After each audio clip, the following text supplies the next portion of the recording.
Hello, I'm the producer, Jacob Cook, and UpTalk is a weekly, upbeat, uplifting, forward-looking resource show, offering expert perception and advice on personal growth and development. UpTalk will feature guests with inspiring stories and messages filled with informative, life-changing insights. The delivery of this information is through a blend of common sense and practical application. UpTalk will be a big assist in satisfying the hunger for knowing the path to success. And now to our hosts, Lou Vickery and Jason Will. Welcome to UpTalk. I'm Lou Vickery, and we want to tell you how much we appreciate you joining us. Jason is on secret assignment again. We don't know exactly where we ran him off to this week, but he'll be back with us next week. But we got a couple of special guests today we're going to have with us on the show. And we're going to begin with Michael Garrison. Michael, can I call you Mike? That's fine, Lou. Yeah, thank you. Michael, you are an entrepreneur in the greatest sense of the word, an investor. You're also involved with what we do here with Blue Television, right? That's correct. I'm managing partner for Blue Television. Managing partner. Now, what do you do as a managing partner? Put up money? All the work. And all the work. All the work. Oh, that's great. Well, you, I tell you what, it is great to have you over with us. And we're going to talk a little bit more with you as we go through the show. And but we got another special guest we're going to bring up in a few minutes. Ronnie Watkins. Ronnie goes back, we go back to the Stone Age together. He might not want to admit to that. That's right. He probably wouldn't want to admit to that one, would he? But Ronnie Watkins is a automobile dealer. He is the Alabama Dealer of the Year elect for 2020. He'll be honored at the National Automobiles Dealer Association meeting in the middle of February at Las Vegas. Nice. And so I had the occasion to attend that great convention for many, many years, and I tell you, it's quite an honor. So we're going to be visiting with Ronnie, and let Ronnie tell us his story. And we, I tell you what, we're just so excited that we have this opportunity to be with you and to share ideas, share great guests, and with ideas about how they started and how they got. Hey, sometimes you just have to pick yourself up by the bootstraps. Huh? That's right. Huh? So we're going to go ahead and take a break. We'll be back. You're listening. I'm sorry. You're watching. There you go. UpTalk. I'm Lou Vickery. Michael Garrison will be with us. All right. Well, welcome back to UpTalk. I'm Lou Vickery, and now we have our very special guest with us, Ronnie Watkins. How are you? I'm doing great. Ronnie Watkins from Gadsden, Alabama. He's the Alabama Dealer of the Year for the year coming up, 2020. And as we said earlier, you're going to be honored at the National Automobile Dealer Association meeting. Only 49 like you in the country, right? I know it, 49 of us. You know, Ronnie, you and I go back a number of years. In fact, 1983 to be 83, exact. Yeah. That's right. Well, that's over 35 years ago. You were a mere child then. I was a mature adult. But, but you know, it's interesting how the automobile business has changed over that period of time. Obviously, I think it's changed dramatically for the better. And but people like you help make that kind of change. Let's talk a little bit about your early background and how you got involved in the business. I think you started in the banking business after college, didn't you? I did. That was probably that wasn't one of the exciting times. Banking's a nice thing for a lot of people, but it's too slow. You know, at that time you didn't have all the technology you did now, and I guess banking's a little bit different than it was then. You know, because it was beginning to merge and. You had, you know, they got in a lot of other areas, but in the time I was doing it, you spent most of your time. I think what got me out of the car, everything's timing. I had to balance this lady, and at that time I thought 70 was old, but she's probably about 70 years old. I'm 24 years old, and we spent about an hour and a half looking for $5 on her checking account, and statements and all that. And I said, it's just isn't that much fun. A guy come along and asked me about the automobile business. I want to sell cars. Well, they were going to guarantee me about as much as I was making at the bank, plus give me a Datsun B210. I thought, well, man, this is Datsun B210. Now, you was date yourself then. That's Nissan. Nissan, today. right? That's modern Nissan technology. today, right? It's called Nissan. And what had happened, I thought, well, 6 months. I'm going to do this for 6 months, and then I'll figure out what I want to do. And so, I'm 43 years into it now, and I'm still looking at it, but, I guess 43 years. Yeah. You going to make a career of it? I'm thinking about it. I'm real close. That's great stuff. Our special guest, Ronnie Watkins, in studio. And Ronnie, we were talking about your start, how you got started in the business, and that B210 Datsun, that sounded like a real deal, didn't it? That was a good deal back then. It was new. Nobody in my family ever had a new car. I didn't have one. I thought, well, this would be pretty good. It didn't have air conditioning. That wasn't a big deal, though. But it was exciting. It was different. And then you decided to, hey, I'll be here for 6 months, and then I'll make a decision. But that 6 months just turned into 43 years, right? It did. I never seen anything so easy as selling cars. I got excited about it. I was passionate about it. I remember Alan Woolley was the dealer at that time, and I was single, 25 years old, and so I said, Alan, what would it take if I want to drive that Datsun 280Z? What would I need to do? And he laughed kind of like you did then. Yeah. He said, man, we got a salesman been here 20 years. He said, nobody will outsell him. I said, what if I became the #1 salesman? Could I have that for a demo? He said, yeah, you can. So by June, I was driving that car. And so that was my first. I wasn't even. You get in it kind of for the money, You think, hey, I hope I can get in this. I hope I can make a certain amount of dollars. But then when you find your passion and you find what it's fun to do, it's Right. no longer about money. It's about just seeing how good you can be, how far your talent can take you. And then when you and I met, you were at Leon Edwards Chevrolet. Right, and probably the great. But adversity sometimes is defined by failure. Yeah. I had moved to Huntsville, and Lynn and I went up in a Mayflower. By this time, I'm married. 1983. We go up in I want to back up All on right. that. Let's back that story up. If I'm not mistaken, Lynn came in to buy a car, and you got a wife out of the deal. Yeah, and it's pretty neat. This is a pretty good story because I remember it very vividly right now. She comes in as this beautiful nurse in all white. Back then, they all were all white, which makes you really look good. And so she came in, and I'm at that time, I'm the top salesman. I think I'm something special. And then we had, and you wrote a book about it called The Green Pea. Right, that's right. And that's what we used to call them. And it was so we had this green pea by me, and I was thinking, I said, hey, why don't you see that girl over there? Why don't you go wait on her?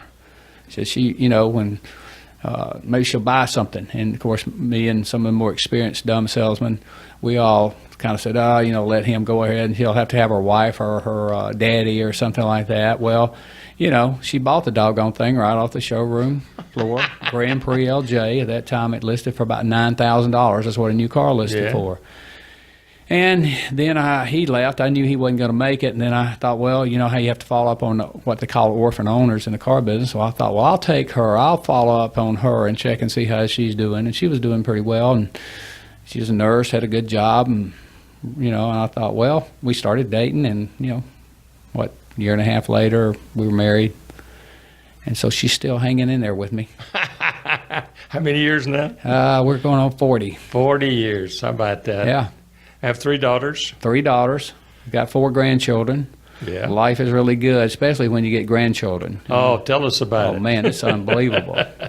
Yeah. Oh, I tell you, I can buy that one. Yeah, I tell you, it's just they just love you. They can't wait to see you. It really pumps you up. Probably the greatest motivation you'll ever get. Yeah, I tell you what, they look me eyeball to eyeball, and it's Poppy.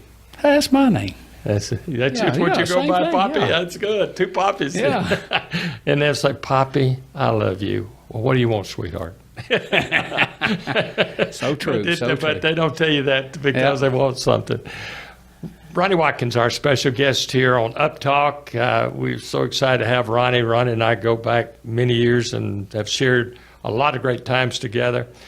Ronnie, after you left, you went to Gadsden to open up a port that basically it was just what we'd call a dead point. I don't know what Ford Motor Company, but it was a Ford dealership that you went in to reopen in a way. Tell us a little bit about that. And I'm always intrigued about the property. Well, what had happened, I worked for Leon Edwards for 15 years. Actually, I was talking about adversity. I actually went to Huntsville, stayed there 2 months, couldn't work in the environment that it was actually Bill Hurd Chevrolet at the time. It doesn't exist anymore. Right. It was such a bad operation. I'm not, and that's pretty well known. But anyway, I moved up there with Lynn, and I went up in Mayflower, and I came back in a U-Haul. My good buddy, which is now Mayor, Tommy Battle, and myself and Lynn moved us back. And so I didn't know what I was going to do. I had 6 job offers. The lowest paying job offer I had was Edward Chevrolet. But he had ethics, he had integrity, and he had also put several other people in business. So I thought, well, I'll just go there for the stability of it, and didn't know him personally, but once I got there, I did. And a tremendous guy. He's been my mentor. He provided the financial backing for me to go up there and get started, as well as what I had. And so Ford approached us. His daddy started out with Lewis Chevrolet, always had Chevrolet dealerships. He backed guys in. And then I went up and told him I wanted to be a Ford dealer. That was like saying I'm turning into an Auburn fan, Well, I have some of that too, because my dad sold Chevrolets for 36 years. I think I may have shared that with you. And I drove a Ford home one day, and he made me park it across the street. I couldn't even park it in the yard. There was an empty lot across the street. So that's where I had to park the Ford at that time. So I can relate to that. And it's kind of interesting, too, the way Ford recruits you. They recruited us for 3 different points. I had choice between 3 choices. Mm-hmm. One of them was Auburn. That was a challenge. Because being strong Alabama fans, that all 3 of us were, my wife, Lynn, and Leon. But we would have done it had we, possibly it didn't feel right. I had another one that if I couldn't own 100% of it because of the agreement we had, it was too close to Edwards. And then the third one was Gadsden. The thing about Gadsden is it had no property. The dealer that was there for was so bad that people drive 50 miles not to buy a car from there. It had the lowest scores in the United States of America. That's according to Ford Motor Company. So I was a little I wasn't sure, and I talked to Leon Edwards. I said, this is not the way I had it planned. We were going to go in, we're going to get a building, we're going to be people there. We just change attitudes, and that's what I thought would happen. We don't even have a piece of property. We don't have anywhere to locate. And so he said, Ronnie, you couldn't think of a better deal than this. He said, you get to build your own dealership, you get to pick your own people. He said, oh man, this is just great. And of course, it was great. He was the investor, I was a worker in that, and so we went up there and we couldn't find a place. We opened a temporary facility. Yes, I remember visiting with you in that old mobile home. 6 different locations for a dealership at that time, 6 landlords, and we'd drive all over the place. The service was in a different place, cleanup was in a different place. But then we found the ideal place. Steve Means, which lives in this area now, he was mayor of Garrison, he did a whole lot to, he and I together took a blighted area of town, East Gadsden, and we put that dealership 7 acres on a 2-acre mosquito-infested pond in a landfill. Filled it in, didn't you? Filled it in. When I told Lynn that, she said, it's time for us to move back to Birmingham. We'll go up there and go back and wait till you get this done. But it was the traffic count there was good. I must excuse me for interrupting, but I must tell you, I thought the same thing when you told me remember you took me and showed me. Oh, yeah. And you're going to do what? And you're going to fill this in and build a dealership here.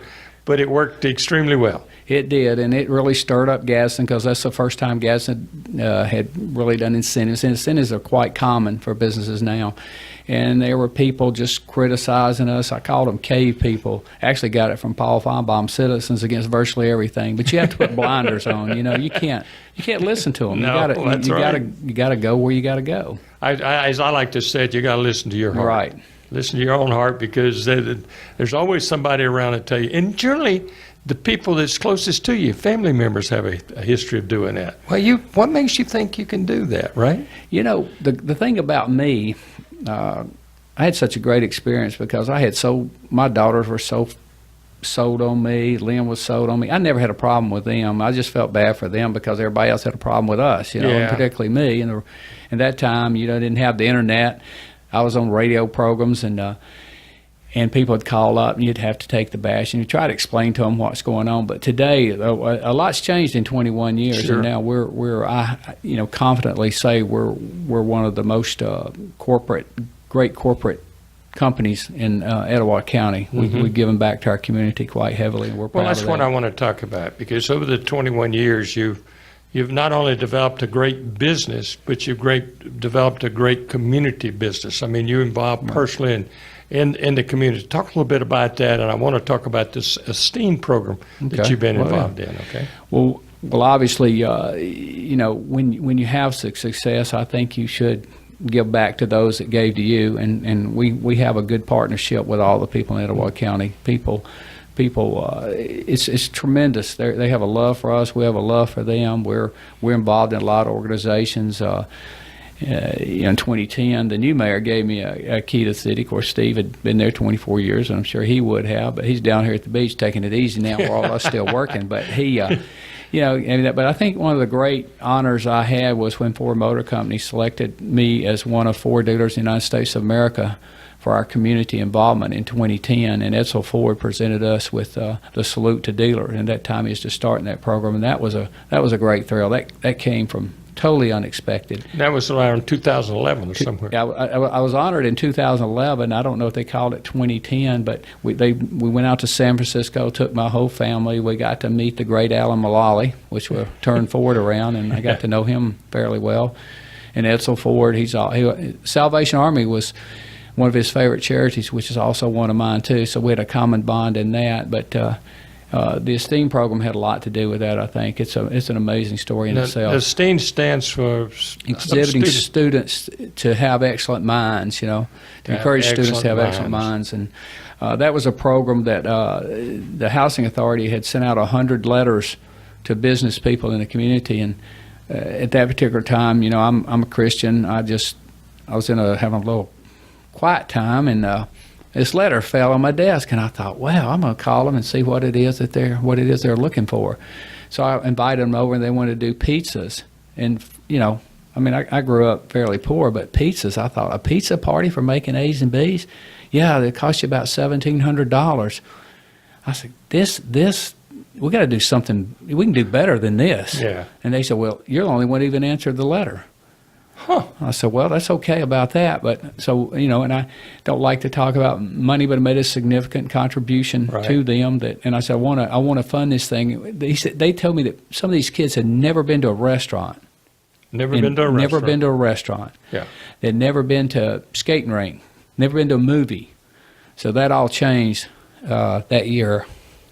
So they went to movies, and they went to I'm trying to think if How did they qualify to do that? A's and B's. On a group, A's and B's. And for a few years, I tried to write them a little note every year, and then after that, I guess I got lazier. I got a lot more of them, but I didn't do it quite as much. But it's gone on. We won Program of the Year in 2007 for the state of Alabama.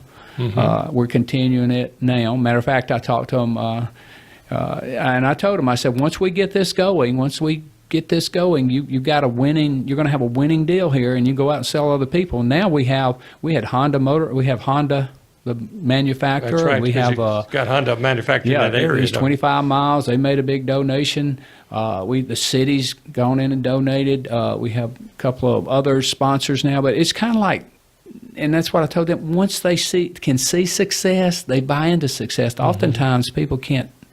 That's the difference between an entrepreneur at times and then there's others. When you have that vision, and you got it in your book Motor Vapors, which I've read most of your books. Right. You got to have the vision first. Absolutely. And then once you have the vision, you got to put it into your heart, and you got to believe in it when nobody else believes in it. Right. And that's what I told them. I said, we'll have believers. Right. And so now I still fund it. I'm still the major sponsor of it, but we got some people that's coming pretty close, and they don't have to ever, I don't believe that they'll ever worry again about any kid not going to a restaurant or to a skating rink. Or that's we've been to the Space Center, we've been to the museum up in Chattanooga, Civil Rights Museum. I can't even think of all the places these kids have been. And what happens for a kid like that when they get out and and that's what I tell them, when you can see what can be done beyond Gaston, then it opens up their mind. It broadens the world for them, Right. doesn't it? We need to take a break, Ronnie. We're going to step aside, take a quick break, come back. I have one question I want to lay out for Ronnie when we come back.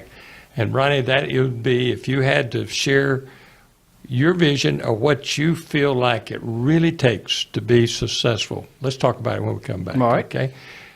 You're listening to UpTalk. I'm Lou Vickery, and we'll be right back.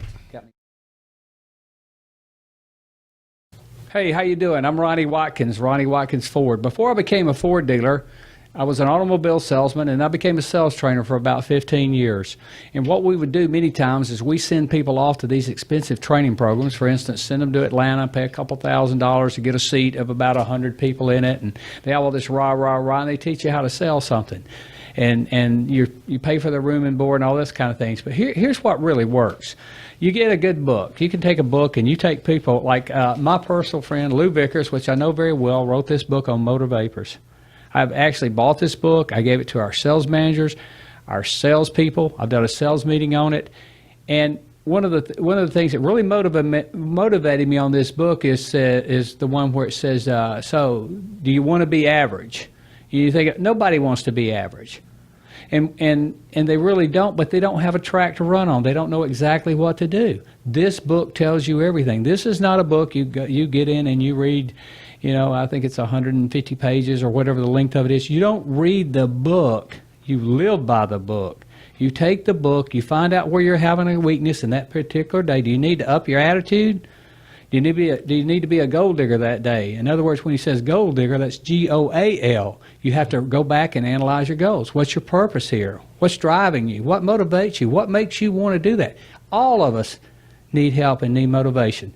One of my favorite guys of all time, Zig Ziglar, he said, we all know motivation doesn't last, but neither does bathing. That's why I do it daily. And so motivation is a daily thing. You have to keep yourself going, And that's what this book does. Don't waste your money traveling, long nights alone, or whatever. Take the book, take it with you, take it on your job. When you get frustrated, get the motivation you need. It's one of the best books I've ever read on motivation and helping become successful in sales. But all it does is give you the guideline. You have to be committed to follow these steps. Thank you. You can find the book at louvickerybooks.com. It's also at Amazon. And but if you want an autographed copy, we can get it for you at louvickerybooks.com.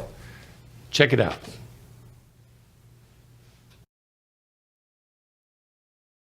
Oh, we thank you so very much for being with us. You are watching UpTalk. I'm Lou Vickery with special guest in studio, Ronnie Watkins. Ronnie, I want to just lay out, as I mentioned before we went to break, you've had a very successful run at being an automobile dealer.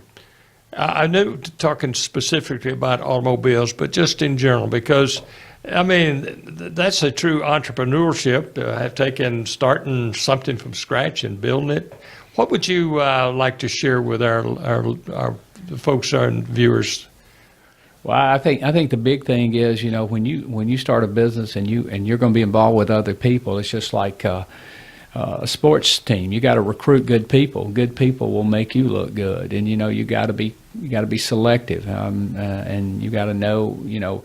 I had remember Charlie Phillips, the general manager that I worked for a lot of years. He told me one of the simplest examples of finding good people. You ask yourself this question: would you have them over to have dinner with your family? And if you say no to that, they may not be the right person. And so I think that's it. It's recruiting people. Plus, first of all, your leadership role is you've got to lead. You got to be confident. You got to believe. You got to get them to believe in the way we're going. As you know, the automobile business, you have a lot of different personalities. So I started from the ground up. Didn't have any employee. Had to hire them all. And I'm So- sitting here thinking about that. You know, I mean, you really didn't. You didn't have somebody that already been involved in the business. And you know, every car dealer ship runs a different way. So I started out with a lot of experienced people. We have 61 now, but we all had to get on the same page. And that was what we did. You got to be going in the same direction. And you got to go in the direction, if you're the owner or you're the entrepreneur, you got to go in the direction that person believes in. I believe in my plan so much that I'm not going to compromise it much. And I think you got to be that way, you know. Be consistent with it, Be right? consistent. And you know, you want to be, you care about people, obviously, but you know your plan works. And I spent 21 years before I put the 22 in I've got now. So I knew the plan we needed to do, and it's worked really well. And real proud of everybody and the way they performed. 9 times President Award winner, fixing to go to our 10th. 9 times. Yeah, and How from about a that? dealership that was the worst in the country to one of the best. I'd say that's a pretty good track record. Ronnie, I just got to ask this. You got family, your daughters, a couple of the daughters involved, your son-in-law's involved in the business, and that's the reason you take time to head down to the beach, right? My son-in-law is one of the best people I know. Yeah. And he's been with me 10 years now. He could have stayed at Brassville and Gorey and become a civil engineer, done really well. I was torn between trying to talk him into it, because this is a tough business. It's ever changing. You know, what we did 5 years ago don't work now. Yeah. If you know much about technology in the automobile business, we got cars that basically drive themselves. But I put him first 5 years he stayed in the service department, because sales the first one, service keeps the rest. And he is tremendous. He really, I'm kind of a guy just hangs out now. He does most of the work, and I'm back there if he needs me. Greatest thing in the world. You just mentioned something I think is very important to understand. Service is a product, isn't it? It's everything. It is. If you get the service part of it right, you can take care of the rest of it. You buy people. You don't buy relationships. Won't change no matter how automated cars become. People love to buy from people. That's right. And, It's still a relationship It's business. a secure business as long as you're that way. That's good. Ronnie Watkins has been our special guest in the studio, and Ronnie, I appreciate you coming and bringing your lovely bride Lynn with you. And I just wanted you to see her again. You know, I did that's probably my best-selling job. That is the best-selling job I've ever done. did. Ever, yeah.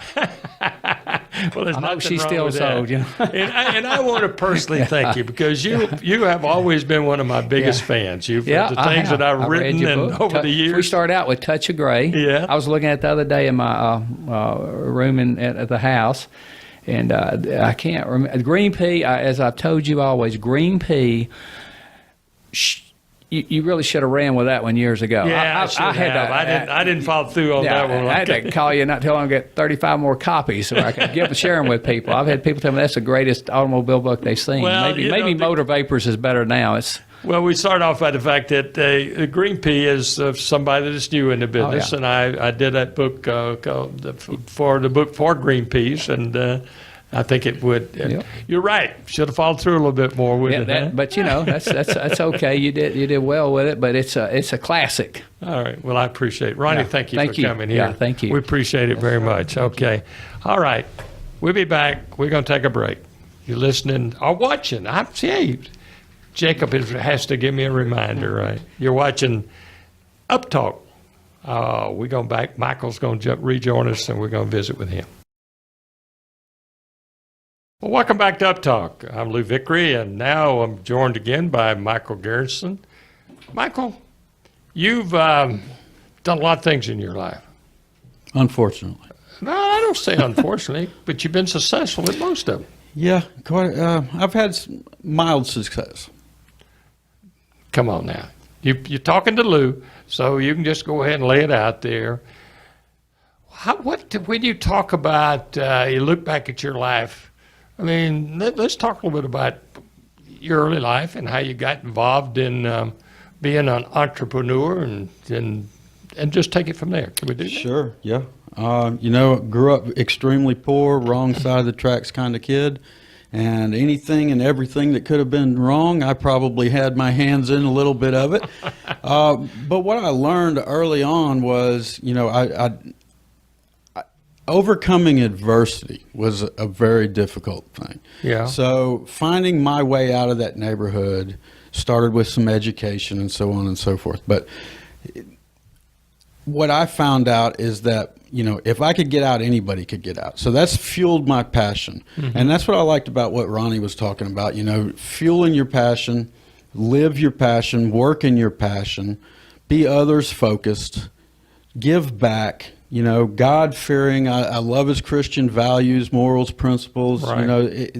You can't go wrong. If you're doing the right things, then you can't go wrong. You have no choice but to be successful. Yes, and that's really where, if you look at the totality of an individual in their life, it's the consistency of it, isn't it? Huh? Yeah. You just keep taking a step. And I like to take it just one step up the ladder at a time, That's right? That's right. You just have to keep moving forward. You're overcoming stuff every day. You just can't give up. Whatever it is that you want to do, you can't give up. Too many people give up. That's part of the problem in society today. Everybody gives up. There's a line in this book somewhere that states, I tell you what, the easiest thing in the world to do is quit. Yep. You know what? It takes no talent to quit, but it takes talent to step out and to overcome that. I always talked about the fact that we get knocked down. I mean, it's part of life. The question is, do we get back up and work to stay up? That's right. What did you learn from it? That's right. What are some of the other things you picked up from Ronnie that you'd like to share? Integrity.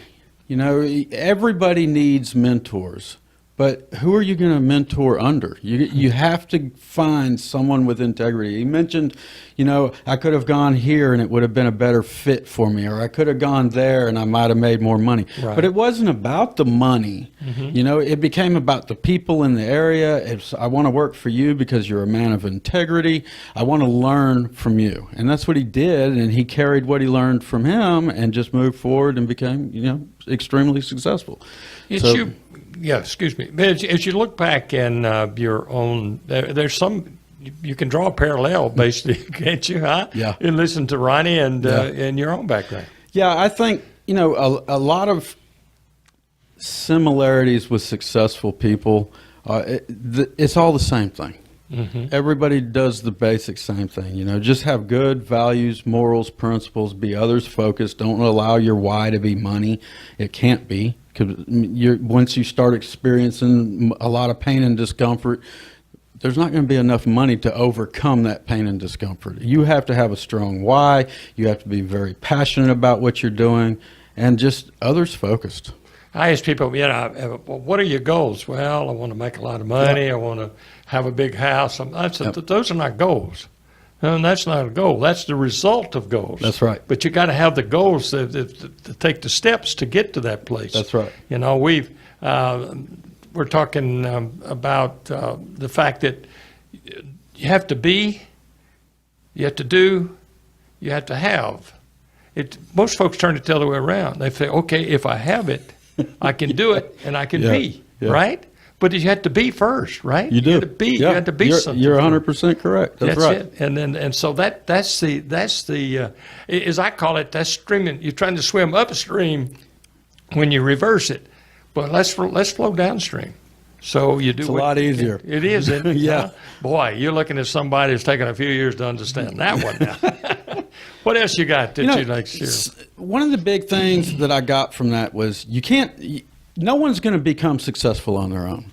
And one of the biggest takeaways I got from him was surround yourself with good people. Yeah. They might not have all the skills. They might not have, the best salesman or the best service guy or the best looking fellow or gal or whatever it may be.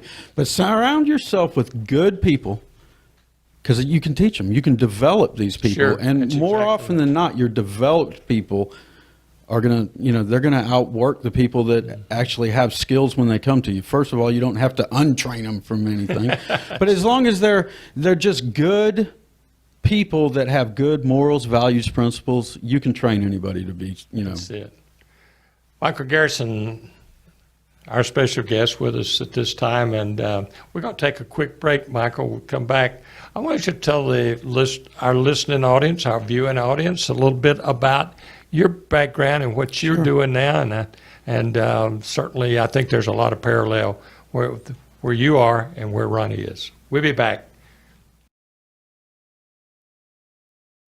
All right, thank you very much, and we're so excited that you're with us. You're watching UpTalk. I'm Lou Vickery, along with Michael Garrison.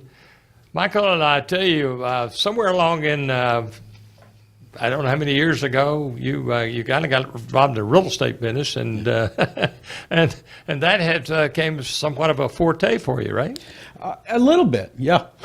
A little bit, okay. Well, tell us about it. You know, I was always on the wrong side of real estate, and what I mean by that, I was on the hands-on side. I was in construction for years. I had a roofing company for about 15 years, and I woke up one morning and realized my back hurt, and this wasn't a lot of fun anymore. So I started looking for ways to get out, and I was actually working in a shipyard at the time. And as a supervisor, you really don't have a lot of job duties. You're just overseeing other people. But what I found out is that I was more worried about my employer's money than they were. Mm-hmm. So in the middle of the night, I wake up in watching TV. The TV's still on. I wake up in the middle of the night, and there's a guy telling me I'm going to be a millionaire tomorrow if I buy his course and go on about my way and become this, real estate investor. So right. It sounded good to me. I wanted to be a millionaire tomorrow, and tomorrow hasn't got here yet. At that time, the horizon seemed to be a little closer than it is, but it's coming. I can see it. So went through, took the course, bought the program, the whole 9 yards, got in and immediately started doing a few flip houses. Mm-hmm. A lot of people, seems to be a trend now. You can make some pretty good money at it, but you can also make some mistakes and lose a little bit of money at it as well. So I learned how to lose money pretty good. And then I found out there's a thing called wholesaling of real estate, and it really doesn't require a lot of your own money right. to get into it. Right. The vast majority of your money is just marketing. Right. So you're marketing either one side or the other, but you're still solving a problem. You're providing a solution mm-hmm. to either a seller that's in a distressed situation or a buyer that is looking to get into a property rather inexpensively. So I started doing that, became fairly successful, six-figure earner at that, couple years, and it was looking really good. But the market started really escalating, and it started doing real well, and it became more and more difficult. And I figured I would try my hand at a couple of different things. Yeah. Now I got to ask you about Complete Home Solution. Mm-hmm. Okay. Yeah, CM Complete Home Solutions. I started the business with my father. It was going to be a father-son project business going forward, have a lot of fun. Didn't work that way. No? No, it didn't work that way. My dad had some medical conditions that just didn't allow him to do it. Real estate is a fast-paced mm-hmm. business.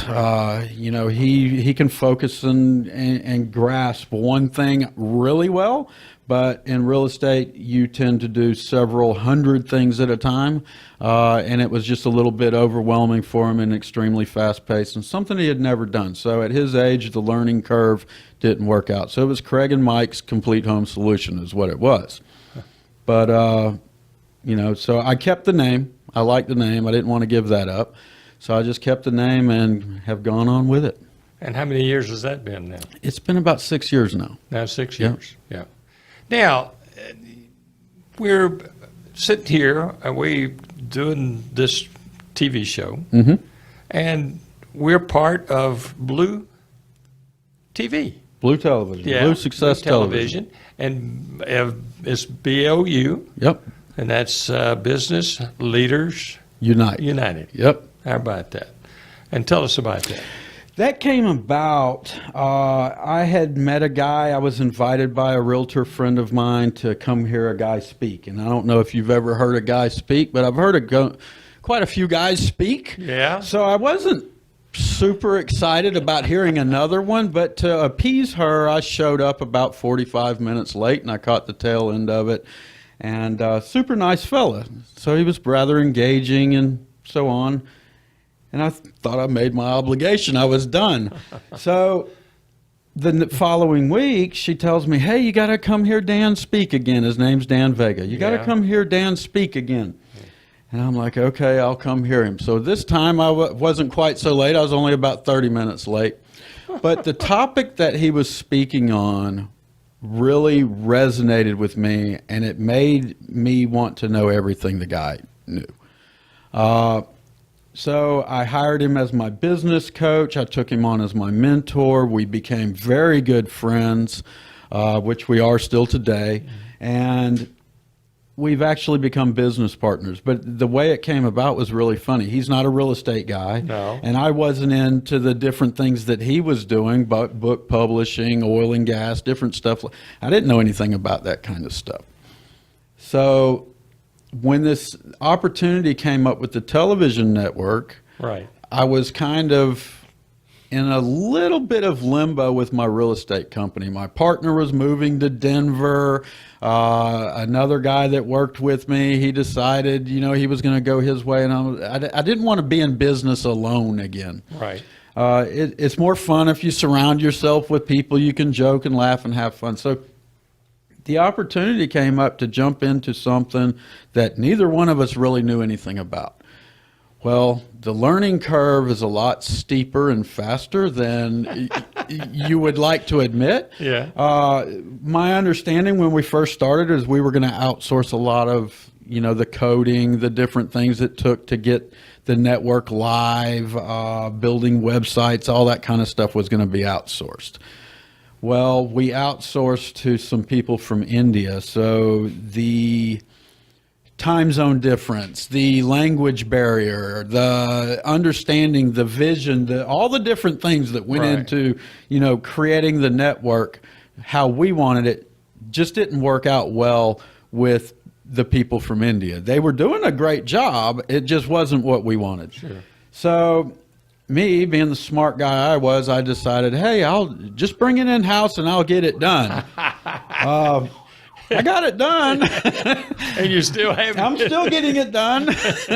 But, it was different. But so the vision for Blue Television is to assist people that maybe were thinking about being in entrepreneurship or are looking for some type of direction, is to help provide that. It is. We provide, there's a certain roadmap to success. Yeah. Okay, and it all starts with education. So our company has a online university for entrepreneurs. Okay. Okay, so if you aspire to be an entrepreneur, we sell nothing short of $1 million education. It's a 1-year course. You get everything from sales, which we know is the #1 profession in the world. You get negotiation tactics. You get just, you name it, everything that you need to become an entrepreneur. You're going to get it in the university. So everything starts with education. You got to have leverage tools, the next thing, and that's part of what we're providing with the television network, the book publishing company, Right. and we're actually rolling out a digital Which magazine. I'm thankful I'm part of both of those. That's right. That's right. That's right. So you get the leverage. A lot of people get it out of order because they'll try and gain influence through social media before they actually gain leverage. Right. So you have to have the leverage tools to really gain influence. Explain that just a little bit better if Okay. a neophyte So like me. Leverage, you have to do something different. You have to borrow and establish, you have to borrow authority from someone else to establish your own authority. Right. Now, you can become well-versed and it creates your own leverage. Sure. It's very difficult, but people do it all the time. We've talked about Bear Bryant on here. We've talked about Nick Saban. I mean, we can go on and on and on of household names, Michael Jordan. These people, through their careers, they have created leverage with their names, Yeah. from what their skill sets have allowed them to do. Right. But a lot of people can't do that. They have to create certain tools that become calling cards to who they are and what their product or service is. It's like earlier not talking about the be. You got to be those things first, right? You have to be those things. Yeah. That's correct. We're gonna take a quick break, Michael, and then we'll come back. We a couple more questions for you, Sure. and then we'll be back. You're listening or watching. Hey, I'm gonna get it right. I promise you. You're watching UpTalk. I'm Lou Vickery. Stay with us. Okay, thank you, and welcome back. UpTalk. I'm Lou Vickery, along with Michael Garrison. Michael, that's some just great stuff, and the technology industry has changed. I remember getting on a plane. I'd have to fly to California to do a training session. Now you can get in front of a camera and do the same thing, for 3,000 people, right? At least 3,000. Yeah, that's right. Well, in this case, we got a lot more. Yeah. Talk about some of the opportunities, ways that people can engage Blue Television. Okay, yeah. You touched on it a little bit, the opportunities of Blue Television. Obviously, you have a wide audience. Okay, so Blue Television is streamed on Roku, Amazon, Apple TV. We chose those particular platforms because traditional network television is losing viewership by 3% year over year. Yeah. So as that starts compounding, and first and foremost, we were investors, so we saw that was not the way to go. Now they're not going to die anytime soon, Right. But those viewers are leaving from there and going to stream platforms because they can find you on your smartphone. You can watch it on your phone. You can watch it on anywhere on the internet. You can watch it. So bluetelevision.com is the easiest way to find us on your website. You can find us on Roku by searching Blue Success Television right on the search page. And the same thing with Amazon Fire and Apple TV. We can be searched and add the apps. Yep. Blue Success Television. Just Blue Success Television. That's correct. Absolutely. Well, Michael, it's been a pleasure. Thank you, Lou. I'm glad you had me. As we'd say down south, you done did good. I'll take that. How about that? Well, Michael, I want to express again our appreciation for being a part of Blue Television. We're really excited about what we're doing here. And we enjoy having you. Well, we enjoy being here. I want to just mention a couple things to you before we close out. Our new book, Jason, he'll be back with us next week. Jason and I have a book called Motivators for Salespeople Destined for Greatness. Then by the time we get together again, we'll have a new book out that I'm doing with Coach Sonny Smith, that the former head basketball coach at Auburn, and among other 41 years of coaching, so it has some experience. We're doing a book for young athletes and coaches of young athletes, so we're excited about that. And also, Indigo River Publishing, which is part of the operation, has a book of mine called Reach Beyond, and we're really excited about. In fact, I told them if they didn't make that a bestseller, I wasn't going to speak to them. But in there I kind of bare my soul a little bit with some things, adversity and things that I've had to overcome personally. A lot of stories. There's over 40 different stories in there, people who have had to overcome things to get to the point where they are, So that's what it's all about. That's it. Overcome adversity. That's life, isn't it? Yeah. Hey, I'll close with a baseball analogy. To be great in baseball, to make the Hall of Fame, you 300, that's 3 out of 10. But if you're successful, those 3 out of 10, that's all that counts, That's right. That's it. Hey, until next time, keep a smile on your face, keep happiness in your heart, keep optimism on your tongue. And I don't care where you are, what you're doing. That will be a winner. Thank you. Until next time, you have a great time. Hi, I'm Dan Vega, and thank you for watching our channel. I want to take a second to tell you about a resource that's helping thousands of people across the country, Blue University. Blue University is the premier online business school for entrepreneurs and business leaders. If you find yourself in a day-to-day grind where you've lost your joy or you're just tired of struggling, then check out blue.university. That's BLU.university. I can promise that you receive nothing short of a multi-million-dollar education. And if you want a completely different life in 3 to 6 months and a way to create wealth in 5 years or less, then again, check it out. That's BLU.university. Find out why blue is the new color of success. Also, make sure to subscribe to this channel or to give us a good rating, but that's only if you see value. And when you do receive value, make sure to share it with someone else. Thank you very much, and we'll see you next time.